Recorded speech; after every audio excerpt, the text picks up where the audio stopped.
Welcome to the Carriker Chronicles, the People Show. Checking the Pulse of Nation, brought to you by XCancer. Check them out at XCancer.com. Here are my top 3 takeaways from Mickey Joseph's press conference that just ended. I had a whole list of notes at the end of that press conference. These are the top 3 things that stood out to me the most. Number 1 on my list is the offensive line. All right, now, Mickey Joseph said they want to help the offensive line with play calls and protections. Now, what he means by this is if you're passing the ball, you can keep a tight end in and you can help double team, a defensive end or a pass rusher or an edge blitzer, or you can chip with the tight end before he goes out on a pass route, or a running back can chip a defensive end or a blitzer, or you can keep him in for protection. You can do things to help the offensive line with various play calls as well, getting the quarterback outside of the pocket. The best way you do it, other than just blocking better, you establish the run game first, and then your play action pass game opens wide open. Well, it's a lot more open. He didn't say any of that. That's just what it means. Here's what he said. I want to help the offensive line with play calls and protections. So that's my translation of what Coach Mickey Joseph said. Now, he did say there could be a different 5 offensive linemen. They're trying to find their 5 best offensive linemen. For the love of all that's holy, can we please take Bryce Benhart and put him in a guard? The guy does not have good feet. Don't make him play in space. Put him in a phone booth and let him be big. Just my suggestion that I'm going to continue to make until they do it. And if they never do it, I'll continue to make it until he's gone one day when he graduates. Now, all right, do me a favor. Because I look at this team, and I've said this before, and I see improvements. I see things that look different in every area of the team except the offensive line.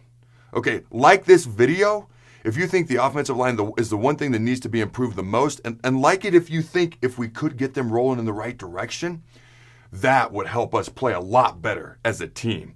All right.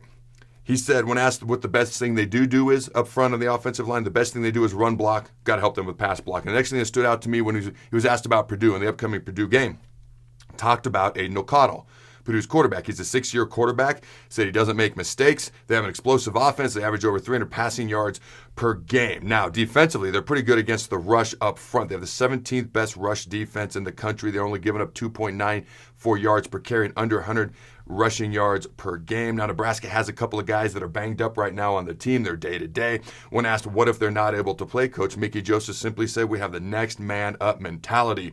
And when asked if he believes in those guys, the next men up, so to speak, he said, I have no choice but to believe in them. And he is careful what he says to the media. Okay? Because while he tells his players to block out the noise, he understands that the media is going to print what he says, talk about it, and the players will hear it. So he is careful what he says to the media. When asked about a potential hostile environment in Purdue and a potential sellout crowd, Coach Mickey Joseph said, well, we handled the Rutgers so-called sellout crowd pretty well. He goes, that wasn't a sellout crowd. And he hopes Purdue actually is sold out and they would embrace a hostile environment. Now, here's the last thing that stood out to me. It's short and it's quick, but it definitely stood out. When asked why the defense is playing better, he simply said, we have a new defensive coordinator. And then he just stared at everybody. Very short, brief, and to the point, like I said, but it stood out to me. When asked about handing out black shirts yet, he simply said no. Now, I do have more on the defense because I did interview Nick Henrich, team captain, starting linebacker. We talked about a plethora of things. One of my favorite interviews I've done in a while. We talked about why not the black shirts, but the defense. Hopefully they earn those black shirts. But the defense was forcing more turnovers, getting more pressure on the quarterback. Tackling was brought up quite a bit.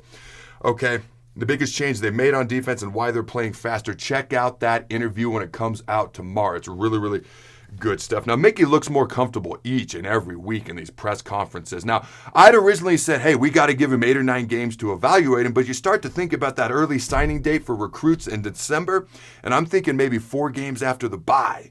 He's done good so far. How many games do you think we need to give him before we can evaluate? Because at some point, we're going to have to make a decision on a head coach. Let me know in the decision in the comments below. Is it 4 games post-bye, 5, 6, 8? I'm kind of in that 4 games after the bye week camp. We should have a decent idea. Anyways, let me know. Go Big Red. Throw the ball.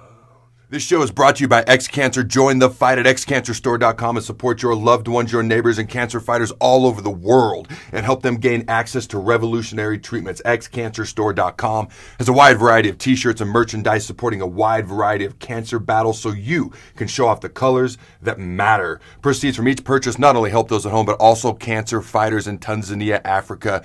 Check them out at XCancerStore.com.